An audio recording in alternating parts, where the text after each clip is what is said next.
Hey, everybody, this is Perch. Here, I want to have a little bit of a conversation around this. I hate that though. They've started doing that in wrestling. I don't know. Cody Rhodes does that, and what's his name? L.A. Knight's like, let me talk to you. I don't know. I used to watch wrestling. I didn't watch it for a long time, and now that it's on Netflix, what I find myself doing is while I'm working, either in the workshop or doing 3D printing or whatever, or just coding. What I find is that I'll put Netflix on as kind of background noise. And so with Raw being on Netflix, now I'm suddenly consuming more wrestling than I have in like 10 years. But I'm not really absorbing much of it. What I'm hearing is like conversations. I'm hearing like little talks and then just like thump, thump, thump, announcers saying stuff, thump, thump, thump, and then talking again. So I'm not absorbing it like a customer should be. But anyway, they're all doing that. Let me talk to you. I'm going to talk to you. It's like, I mean, all right, I guess that's what this is. Um, I know South Park's all controversial now, but once upon a time they did a South Park meets WWE where the kids were kind of doing their own promotion. It was pretty spot on accurate with the like the weird storyline. Anyway, whatever. All right, moving on. Anyway, this what I want to talk about is something that may it's just a truth to how comics have been and how they've evolved. And it's kind of the question of, are you prepared for it? So, you'll hear people say things like comics need to go back to how they were in the 80s and everything else. And I think in their minds, what they're thinking of is stuff like, Daredevil Born Again and, so, Craven's Last Hunt and comics like that. And for good reason, those comic books were epic. They were really, really great storylines. Um, you know, big ups, big enjoyment of those. Um, but the majority of comics, while still enjoyable, while still good, dealt with a lot, let's say, less adult themes than those books. When we talk about comics from the past, we think about kind of Daredevil, we think about suicide, drug use, with Karen Page. We think about Watchmen, which deals with a lot of heavy adult themes. You think about Craven's Last Hunt, which deals with kind of psychological obsession and suicide, and you have these very kind of really powerful, really weighty stories. But that was like 5% of comics if you're talking about the mainstream. Certainly more if you're talking with independents. But with the mainstream, you're talking about kind of 5%. And the other 95 were simpler. Go back and read, the Infinity Gauntlet, for example, the comic that in theory Infinity War was based off of, sort of, kind of, most, but very loose. There were the Infinity Gems, which became the Infinity Stones. I don't know why. What was it? What was a hang up with calling them gems? But whatever, the Infinity Stones. Um, but this was that comic is actually really, really simple. It reads and plays kind of like a Saturday morning cartoon. It's not the most complicated plot. It's far from the most complicated story. It's actually pretty simplistic. As a comic, it's not very advanced. Still good, and that's kind of my point. Is a lot of those comics were still good. The comic run I like a lot. The Masters of Evil, taking over the Avengers or really beating the crap out of them, had their number. And then they have to rally kind of and figure out how to do it. That was a great storyline in the Avengers. It was also fairly basic, meaning your kids could read it. There wouldn't be a problem. And this is by like 1980 standards. Sometimes people call it like, this is the comics code at work, where you had, more kid friendly storylines or, kiddie storylines, to say it more insultingly. But, many of you talk about the 90s being really powerful. Well, look at the 90s. Other than, you get distracted by the women characters in like, basically a thong and panties a thong and a panty, same thing, but just like skimpy little outfits. And it's like, oh, this was appealing to teenage boys. And while that's true, a lot of the storylines were simple. Do you want to go back and kind of relook at the Ben Reilly Spider-Man days, or what the Avengers were up to during that time, or even what Batman and Superman were? There were the occasional more grown-up, I'm using comic quotes for that, stories, but the majority, the mainstream of comics, were written for a much younger audience. They were really hitting the sweet spot of Again, I would say kids between the ages of 12 and 16. That's where you're really going to, that's what was really going to land. And for a lot of you listening to this channel, I suspect who grew up with comics, you grew up with comics that way. You grew up with comics reading that run, that era, stuff that was definitely for you and your age. But the thing is, it's, today, comics are actually dealing with a lot of themes that those comics didn't. I hate to use this one because it feels like just bait. And so please listen, like don't misinterpret what I'm saying here. In the 70s and the 80s, with comics that were written for, I would say, younger audience, the amount of kind of moral lessons they would give you were things like don't steal, smoking bad. You had kind of PSA issues. You had like, oh my God, Speedy's addicted to heroin. But they were far and few between. And so while comics were, again, forgive the word, quote unquote, political or doing kind of morality lessons, they were really basic. They were at the most basic level of like, hey, smoking, don't smoke. I remember there was a comic like, don't fall asleep in bed while you're smoking because you could burn the house down. Like that was the level of instruction. It was really at the same level as the GI Joe PSAs. The more you know, it really was not more advanced than that. I'm there are comics out there where like, don't run with scissors, you'll poke an eye out. Like that was where they're at. Now you fast forward to today, and the comics do have PSAs, do have moral lessons, but the moral lessons are more along the lines of, fascism is bad when applied to white racists. And okay, it's still a lesson, but I would say, no matter where you are, whether you love that stuff, would like more of it in comics, or whether you hate it and think it's wrong in comics, however you feel about it, if you're being honest, you do recognize a difference between the two, right? Like there's been this is moving the age group up some. If they're talking about being comfortable as coming out.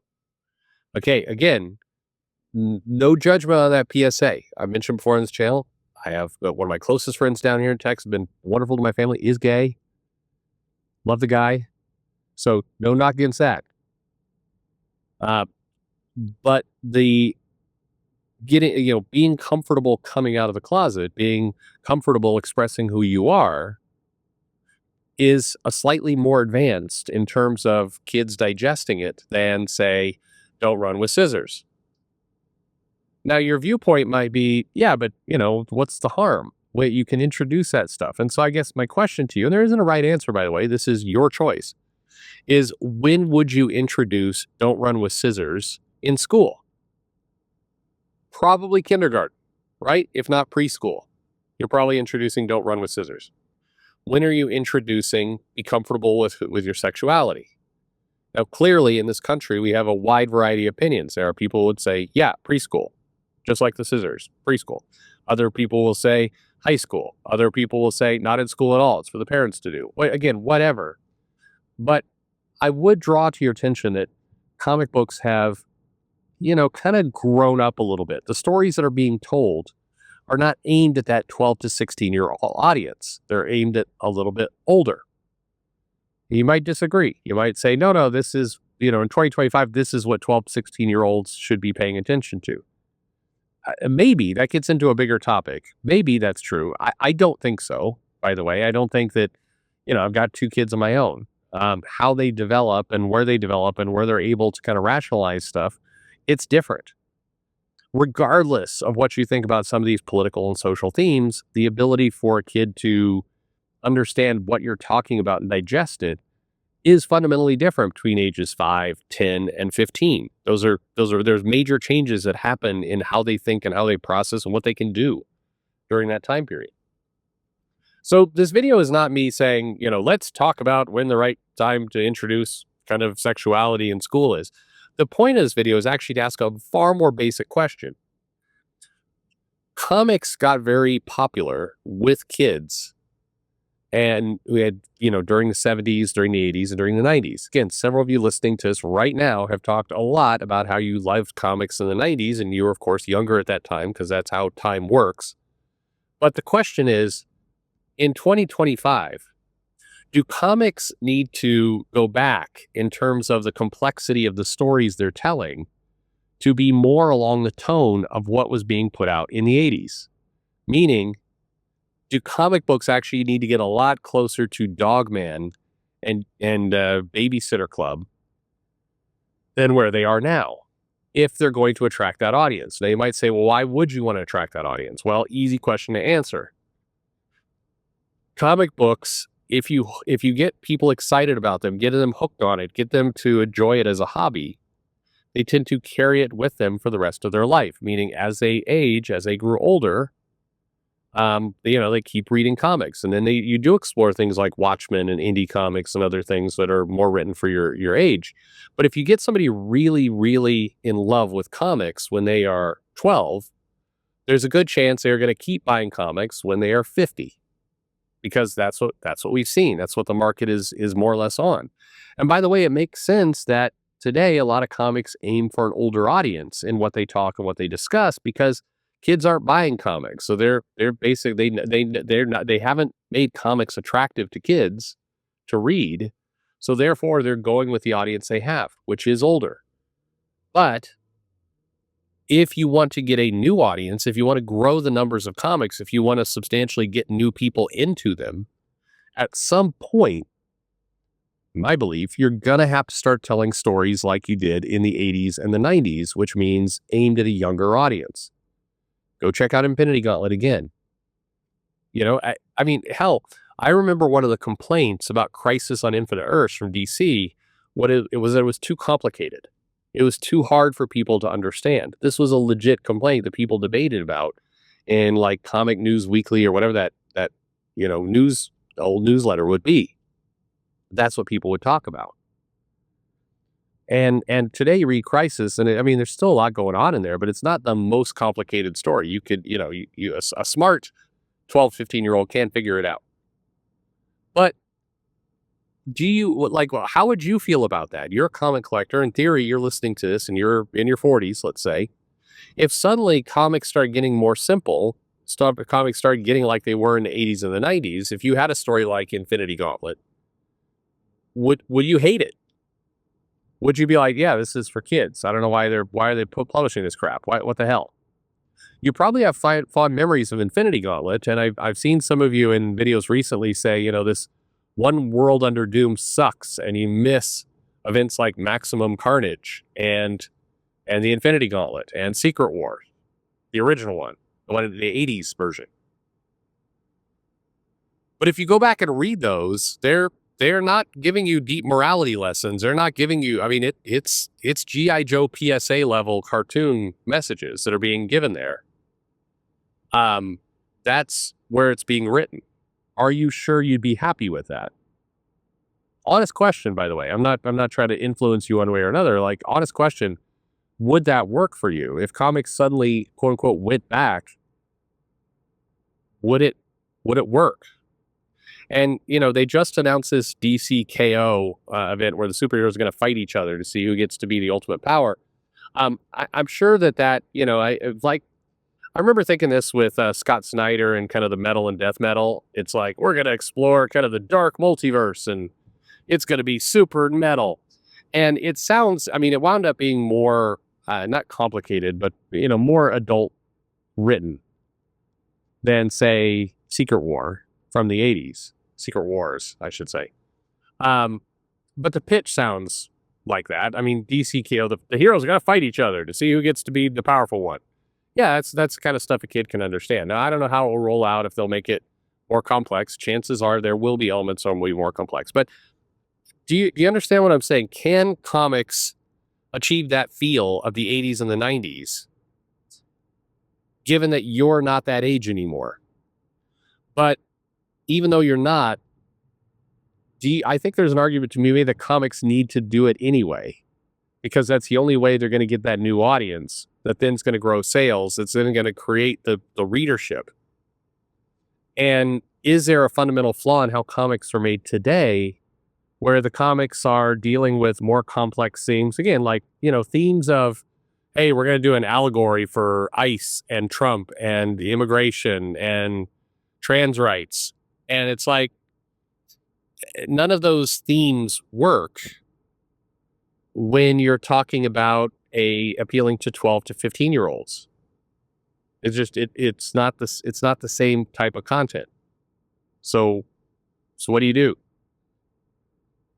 For what it's worth, in the 80s and the 90s, there were comics that dealt with trans themes. I mean, Doom Patrol by Rachel Pollack. You had drug use. I mean, and again, all you need to do is dip into the indie comics, and you had tons. I mean, even Zot managed to handle a lot of this stuff, but it wasn't in the pages of Spider-Man. You might say, well, wait a minute, Spider-Man's not dealing with that stuff now. Yeah, I mean, sort of. I mean, Spider-Man has aged up a bit. Again, it's not a perfect analogy. You don't have like a very special Spider-Man issue with Spider-Man and his gay friend. You don't have that there. You more or less have Spider-Man punching somebody and getting punched back.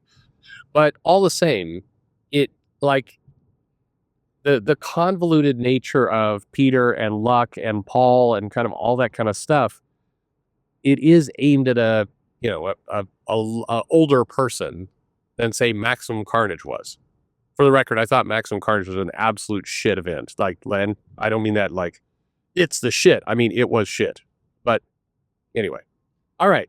I've either made my point or you're thoroughly confused. It's okay either way. And by the way, please note, there's a difference between I don't understand what you're talking about and I disagree with what you're talking about.